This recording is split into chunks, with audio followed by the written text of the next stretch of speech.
All right, guys. So Governor Ron DeSantis signed his big tech censorship law in Florida, that is basically the first of its kind that we have seen. Now, basically what this bill does is that it fines these big tech companies if they deplatform or censor a statewide political candidate in Florida.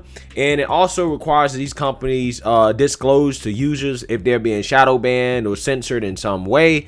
And it allows the citizens of Florida to sue these companies for violating this law. Now, when asked about this law, of course, they want to frame it in reference to Trump, because the media thinks that comparing Ron DeSantis to Trump is going to be a bad thing for Ron DeSantis. Okay, so they're trying to make DeSantis be baby Trump. And Ron DeSantis gives the most epic response ever to this reporter's question regarding this law and if he's doing it for Trump. Take a look. Have to be able to do it. Yes, ma'am. Governor, hi. I want to ask you about the bill that you're signing here today. You're a loyal supporter of former President Donald Trump. Of course, Donald Trump is now a resident in Florida, and he was deplatformed. Is this bill for him? The bill is for everyday Floridians, this is what we said, and it will allow any Floridian to be able to provide what they're doing. So, but I do think that's another issue that has been brought to bear. When you deplatform the President of the United States, but you let Ayatollah Khomeini talk about killing Jews, that is wrong.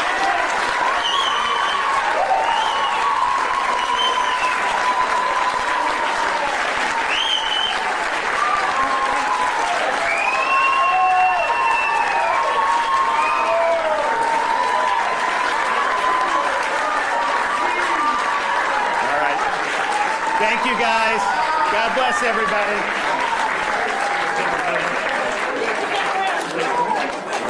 Guys, I love to see it. I love to see it. I love to see when conservative leadership stands up for conservative issues in an unapologetic way. Okay, I just love to see it. And to me, man, it's a shame that more of the Republican leadership is not acting like Ron DeSantis. I mean, we have a weak leadership like Kevin McCarthy folding all the time to the Democrats when it comes to certain issues unnecessarily. But you have, again, Ron DeSantis standing up and not backing down. And like I told you guys, I just love to see it. And regardless of, the constitutionality of this law, there's a lot of people saying that this violates the First Amendment rights of, these big tech companies, that this is not going to stand at the federal level.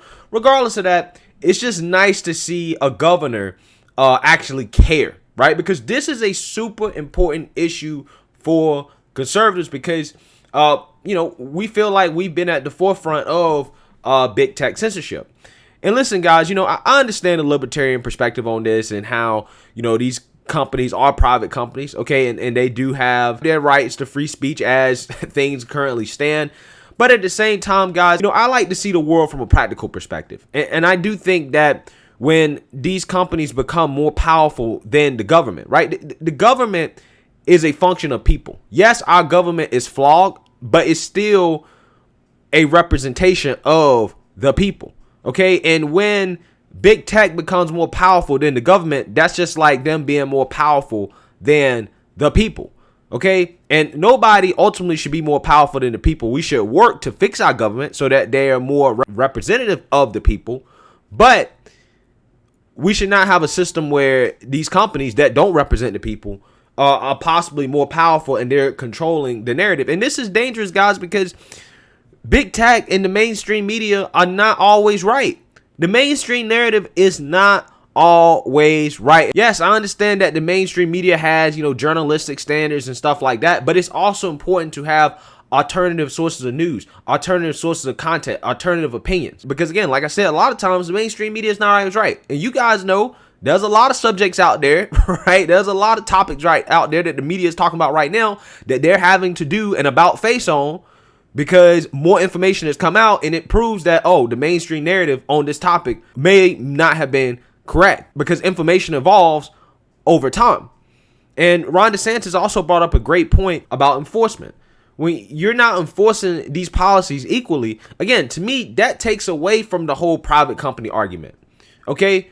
Because you have these policies. It's one thing if they're applying these policies equally. I can't really say anything about that. But when people like Maxine Waters are able to say whatever they want to say, and they're not banned, they're not censored anyway. And again, I'm not calling for censorship of anybody because I don't want, any censorship, to be quite honest with you. But I'm just saying, when you see that there's a political slant to what they're censoring, that's an issue. And some people may say, well, the conservatives are just putting out disinformation. That's why it's slanted towards conservatives, because conservatives tend to have more disinformation. Again, like I told you guys, that's not necessarily true. Okay? Sometimes, right? More often than you think, the alternative narrative can sometimes be true, right? That can sometimes have some legitimacy to it. I think there's truth in a little bit of everything, to be quite honest with you. Allowing all opinions, allowing people to freely speak is so important. It really is. It's so important. That doesn't mean that I'm for allowing death threats, but it just means that people should be allowed to have opinions on certain things, like, scientific topics, the pandemic, politics, policy, even things that can be considered controversial. Okay, we should not be trying to control thought and how people think. Let people think what they want to think, and even if they're wrong about what they think, they have the right to be wrong. You have the right to be wrong. Okay, people have the right to not live in reality if they don't want to live in reality. That's up to them. It's not up to big tech to determine what reality is. It's up for each and every one of us to have an opinion on what we think is right and what we think is wrong, what we think is legit and what we think is not legit. And I just love to see a governor that is really taking action and trying to stand up for the people. Again, regardless of whether or not, who knows, he'll stand at the federal level. We don't know. He's taking some action, right? And he's one of the only Republican governors, guys, that are really addressing the core issues that conservatives really care about. And he's leading the way. And this is super important when we have our Republican representatives at the federal level that are not doing anything about this. They're not doing anything about it at all. They're doing a whole lot of talking. Okay, they're doing a whole lot of grandstanding. They're holding a whole lot of hearings, but they're not doing anything. They're not doing anything. They're not really fighting anything. This is at the same time while you have the Democrats actively telling big tech, hey, you need to be censoring conservatives. You need to be censoring this. You need to be censoring that. And that's another issue that I have with the whole private company argument, because these private companies are being pressured by Democrats to censor content that Democrats don't like. That's also another issue, while at the same time funding these Democrats' campaigns, contributing money to the Democrats. They're in bed together.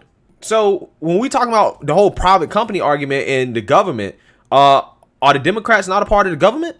So if the Democrats, aka the government, is using big tech to censor opinions that they don't like and speech they don't like, then that's not just a private company censoring people. That's the government censoring people. See, that's my problem. That's my issue.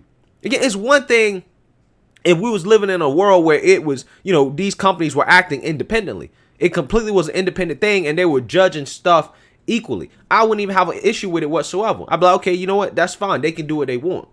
Okay? And I want to feel that way. That's the way I want to feel. But looking at it from a practical perspective in terms of what's actually going on, it is very clear that there is political bias. Okay? It's very clear there's political bias. And like I said, kudos to Ron DeSantis for standing up here. And he definitely deserved that standing ovation because he's really killing it, man. He is absolutely killing it. And I'm telling you guys, and some of you guys may not like to hear this, if Ron DeSantis keeps going like this, he could possibly give Trump a run for his money. He really could possibly give Trump a run for his money because he is saying all the right things. He's very polished, and he's also executing on some of his promises. Again, whether or not this thing stands, I don't know. But it seems that he's trying to do something. He's trying to defend people's freedom and liberty. And even if that means having to use the government to do it. And I get that some people disagree with that. And I 100% understand that. But at the end of the day, the world is not black and white. And sometimes you got to do what you got to do. So, like I said, kudos to Ron DeSantis. And let me know what you guys think. Make sure you like, comment, and subscribe. Most importantly, share a black conservative perspective. Peace.